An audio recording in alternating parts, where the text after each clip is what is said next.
Halo anak-anak, Assalamualaikum warahmatullahi wabarakatuh. Kembali berjumpa dengan Bu Ayu di sini ya. Bu Ayu di sini alhamdulillah selalu sehat dan selalu menjaga protokol kesehatan. Anak-anak jangan lupa ya juga selalu menjaga protokol kesehatan. Setiap mau keluar rumah harus memakai masker, mencuci tangan dan ingat menjaga jarak dan menghindari kerumunan ya. Oke, nah seperti yang Bu Ayu janjikan yang kemarin, sekarang kita akan mempelajari tentang tema 7 ya. Tema 7 ini lebih kepada peristiwa-peristiwa perlawanan terhadap penjajah. Nah, kalian sudah mengerjakan ya beberapa itu ada yang sudah mulai mengerjakan yang tugas-tugas kemarin. Nah, sudah kayaknya cuman kalau kita bicara sejarah anak-anak itu pasti ada urutan waktunya ya. Dari yang pertama sampai yang terakhir. Nah, itu harus ada urutan waktunya. Nah, itu mungkin yang membuat anak-anak bingung karena teksnya kan banyak tapi tidak berurutan gitu ya. Nah, dalam video kali ini Bu Ayu akan mencoba untuk menerangkan atau menjelaskan kepada anak-anak bagaimana cara memahami teks yang sebegitu banyaknya itu ya.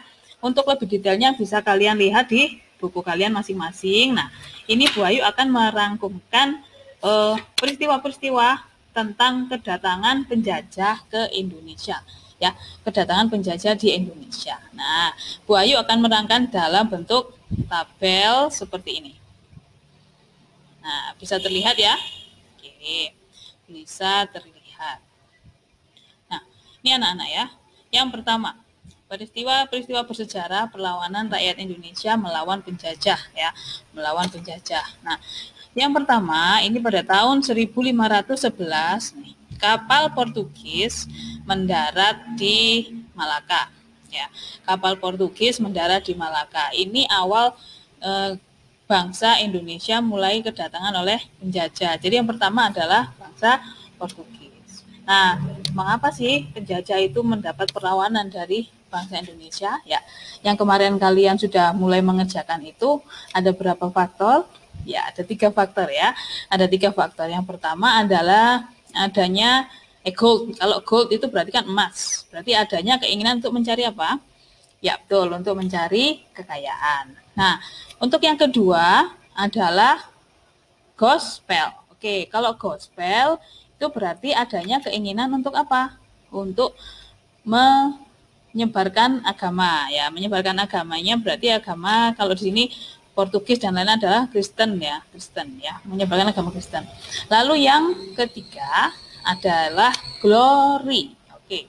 Kalau glory itu berarti berhubungan dengan mencari kejayaan. Maksudnya kejayaan itu adalah bagaimana negara itu katakan untuk berjaya, dia berarti bisa banyak menaklukkan negara-negara yang lain seperti itu ya.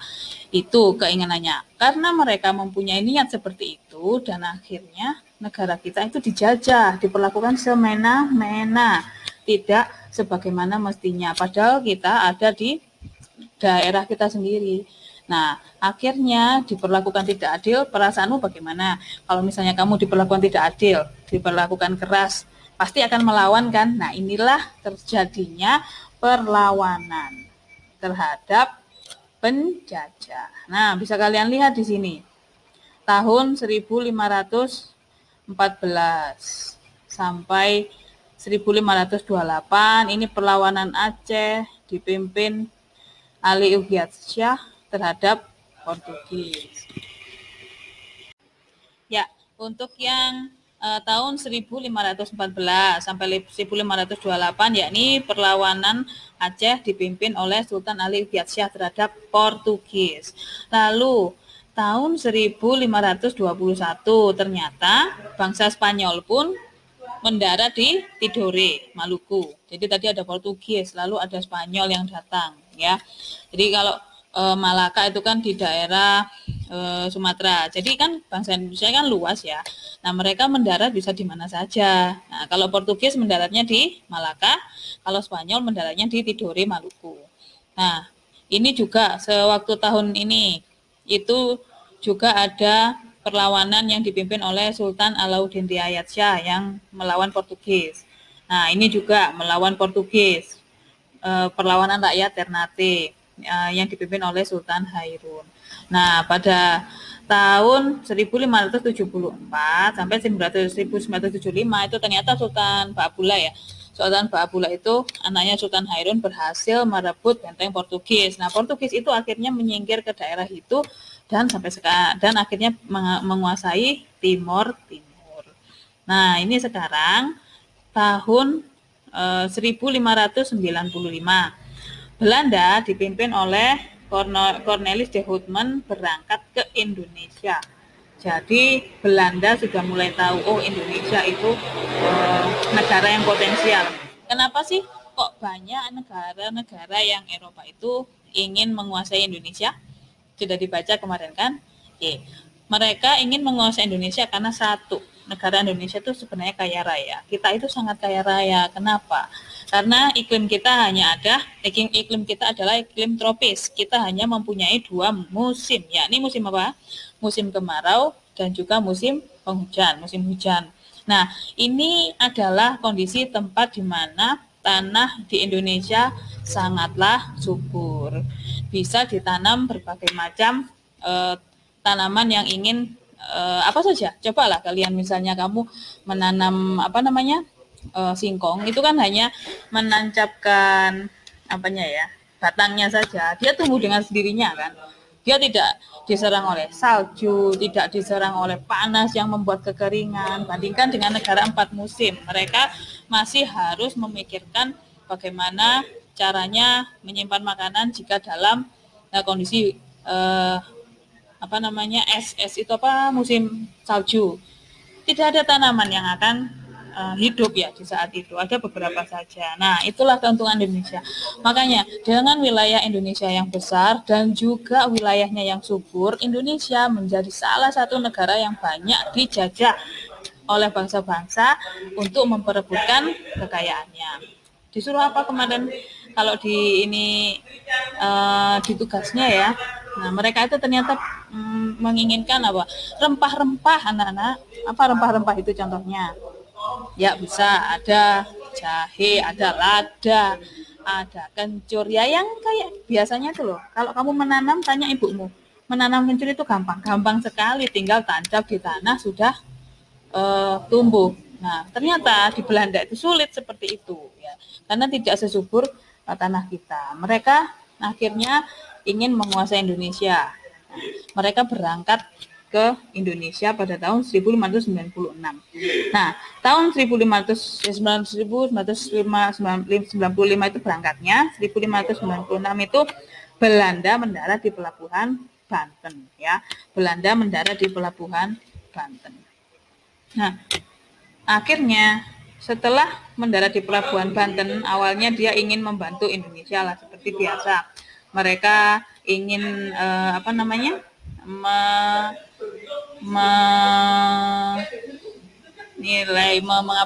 membaik-baikin rakyat Indonesia lah supaya mau.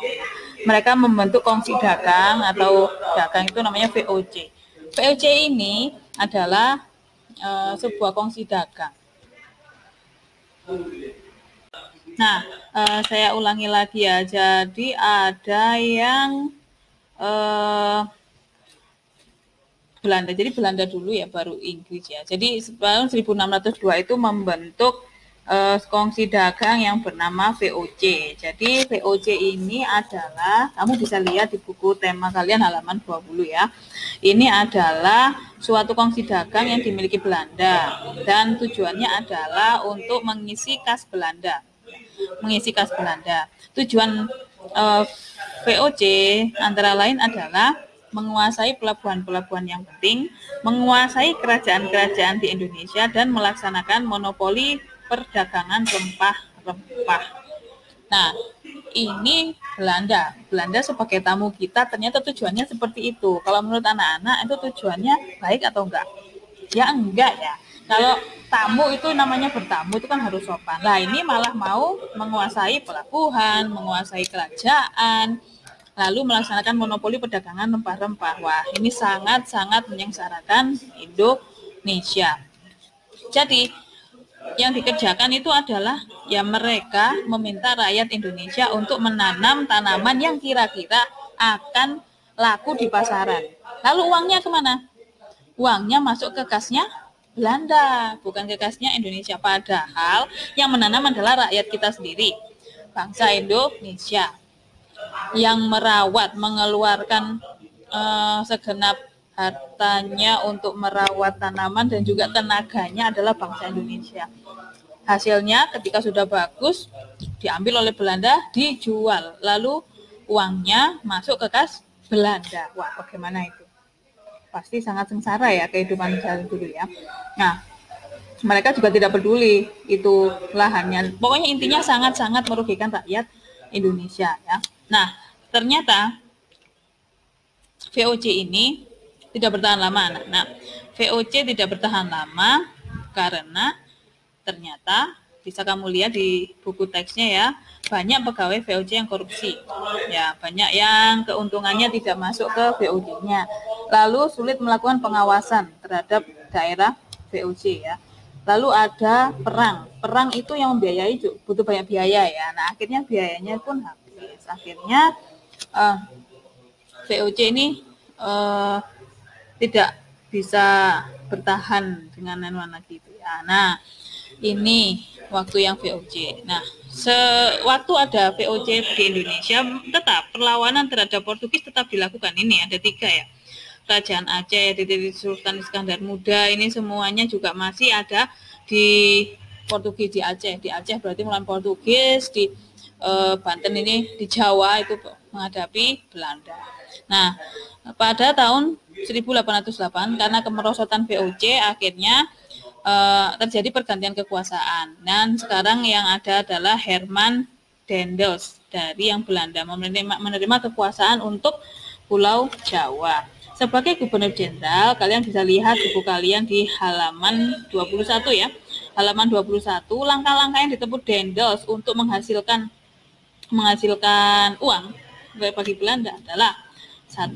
Meningkatkan jumlah tentaranya dengan cara mengambil dari suku di Indonesia. Loh, orang-orang kita juga loh yang diambil jadi tentaranya Belanda. Lalu yang kedua, membangun pabrik-pabrik senjata di Semarang dan Surabaya. Lalu yang ketiga, membangun pangkalan armada di Anyer dan Ujung Kulon. Nah, yang keempat ini yang sangat menyengsarakan, membangun jalan raya dari Anyer hingga Panarukan 1100 km lebih. Kalau tidak kuat, dicambuk, dipaksa untuk membuat jalan itu. Tujuannya apa? Untuk memudahkan Belanda dalam perdagangannya. Lalu membangun benteng-benteng pertahanan. Daendels ini juga terkenal karena menerapkan sistem tanam paksa, kerja rodi ya, kerja rodi. Tanam paksa adalah kerja rodi ya. Nah, ini tahun 1811 letnannya memulai tugas di Indonesia, dan 1847 tanam paksa dimulai di Sumatera. Nah, menyambung yang kerja rodi tadi ya, kerja rodi itu sangat-sangat menyengsarakan rakyat Indonesia. Jika kalian ingin tahu bagaimana rakyat Indonesia sangat-sangat tersiksa dengan aturan kerja rodi itu, kalian bisa membaca buku tema kalian tuh halaman 30 ya. Ingat, ini dimulai dari masa pemerintahan Daendels ya. Daendels 1808 diperintahkan untuk mengatur Pulau Jawa, memegang sebagai gubernur yang menguasai di Jawa. Nah, akhirnya mereka jangan seperti itu. Nah, ini adalah anak-anak kejadian-kejadian ya sebelum adanya pergerakan nasional. Nah, jika kalian lihat di sini ada perlawanan.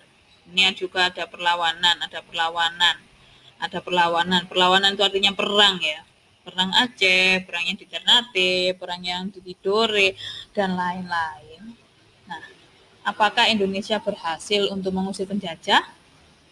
Ya, berhasil apa enggak pada saat ini, sampai tahun-tahun ini, 1800 lebih ini, dari sekian banyak perlawanan. Ada sebagian, tapi tidak bisa, nanti sebagian yang menang ya, tapi tidak bisa mengusir penjajah dari Indonesia seluruhnya. Kenapa? Ada yang tahu? Nah, karena ternyata perlawanannya hanya bersifat kedaerahan, bersifat, yang Aceh hanya mengurus yang Aceh saja, yang Jawa itu juga yang Jawa saja. Nah, tapi mereka kan bisa kemana-mana ya, dari Jawa, ini nanti ke Sumatera, menyerang Sumatera, ini akhirnya perlawanan. Nah, ini salah satu faktor mengapa bangsa Indonesia itu masih gagal mengusir penjajah adalah satu, perjuangannya bersifat kedaerahan. Dua, tidak dilakukan perlawanannya atau perangnya itu secara serentak. Yang ketiga, masih tergantung pada pimpinan. Jika pemimpinnya tertangkap, ya sudah, selesai sudah. Misalnya yang di Aceh rajanya tertangkap, sudah, dia tidak ada perlawanan lagi. Padahal masih banyak tentara-tentaranya yang Portugis masih ada di sini yang harus dilawan. Nah, yang keempat, kalah dalam persenjataannya. Mereka sudah menggunakan pistol, kita menggunakan bambu runcing.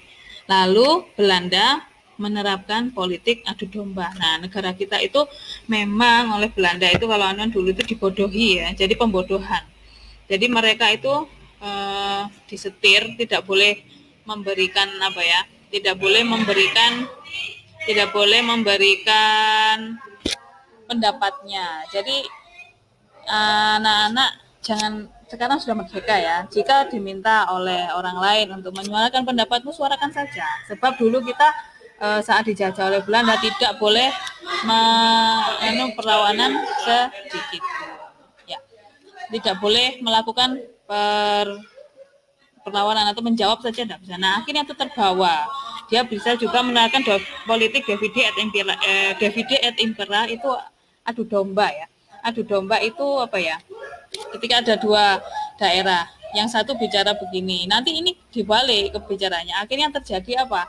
Tidak crash, karena kita belum bersatu menjadi bangsa Indonesia. Mereka masih berjalan sendiri-sendiri, Aceh berjalan sendiri, Jawa berjalan sendiri, belum ada kesatu paduan. Akhirnya pada tahun 1900-an muncullah yang namanya pergerakan nasional. Ya.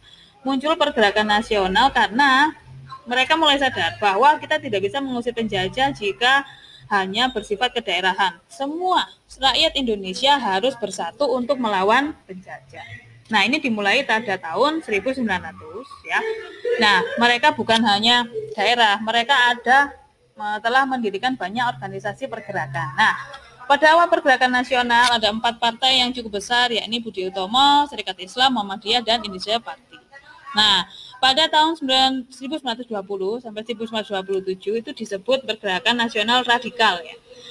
Azasnya itu non kooperatif atau azas keras. Jadi dia tuh azasnya itu keras atau tidak mau berhubungan dengan Belanda dan sangat keras. Nah, ternyata itu juga tidak bisa.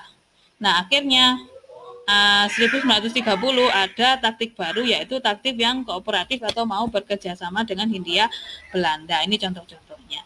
Nanti Bu Ayu kirimkan di Google Classroom ya ininya. Nah, ini ya. Jadi perbedaannya waktu peristiwa bersejarah melawan penjajah ini masih bersifat kedaerahan ya, bisa kamu lihat di layar. Nah, untuk yang pergerakan nasional, mereka sudah mulai bersatu sebagai rakyat Indonesia. Mereka sudah menyadari bahwa jika mereka melakukan peperangan ini hanya satu daerah dan pindah ke daerah lain, tidak akan ada habisnya karena kita luas sekali ya daerahnya ya. Nah, akhirnya pergerakan nasional ini tidak hanya satu lagi, kalau yang di atas ini tadi rata-rata melawannya melalui otot ya, melalui otot itu artinya melalui peperangan. Nah, tapi yang di pergerakan nasional ini sudah banyak partai, mereka lebih ke negosiasi bersama siapa? Negosiasi itu adalah kesepakatan bersama Hindia Belandanya.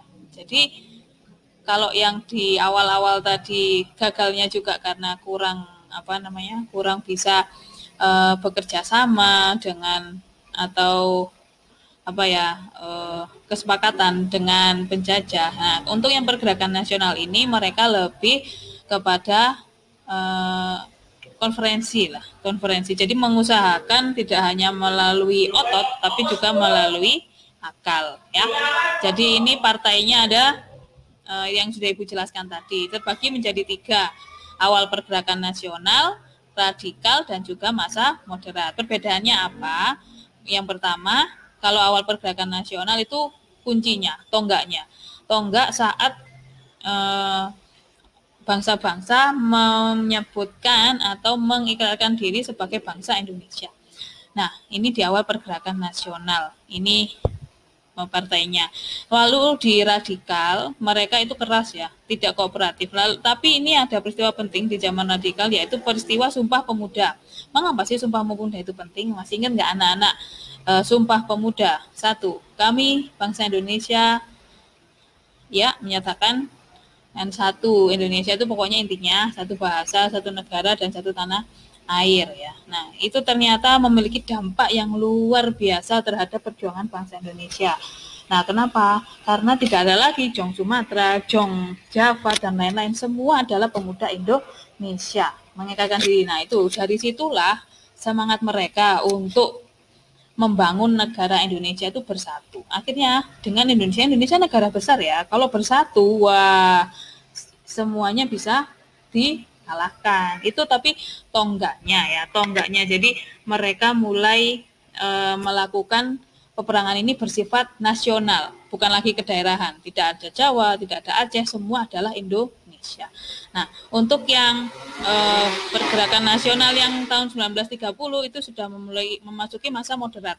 Kalau yang ini tadi dia kalau diajak pertemuan dengan Belanda nggak mau, kalau yang ini taktiknya adalah kooperatif dengan Hindia Belanda atau mau ya. Nah, di sini juga ada partai-partainya. Nah, anak-anak, sampai di sini dulu tentang penjelasan Ibu ya. Di subtema 1 ini yang paling penting poinnya adalah peristiwa bersejarah perlawanan rakyat Indonesia melawan penjajahnya, ya ini yang masih bersifat kedaerahan, dan yang mulai pergerakan nasional. Nah, apakah Indonesia itu berhasil mengusir penjajah pada tahun 1930 ini? Belum. Ya, belum. Ini masih adalah tonggak bagaimana rakyat Indonesia mulai bersatu untuk melawan penjajah, belum berhasil melawan penjajah. Di kesempatan yang lain, nanti Bu Ayu akan menjelaskan setelah ini ya, setelah masa pergerakan nasional. Jadi setelah peperangan yaitu tadi perlawanan kedaerahan, lalu ada pergerakan nasional, dan nanti di video yang akan Ibu upload minggu depan itu kita akan mulai membicarakan tahun-tahun setelah ini. Ingat, jika kita belajar sejarah itu pasti hubungannya dengan tahun-tahun ya. Jadi ini Bu Ayu menerangkan supaya anak-anak mempunyai background-nya yang paham gitu. Jadi kalau kalian membaca buku ini terpisah pasti nanti bingung. Nah, ini nanti Bu Ayu akan upload di Google Classroom ya. Untuk yang sekarang anak-anak tidak usah bingung menjalankan tugas, hanya menyimak Bu Ayu saja dan membaca di buku ya. Oke, terima kasih atas perhatiannya. Sampai jumpa minggu depan. Dadah.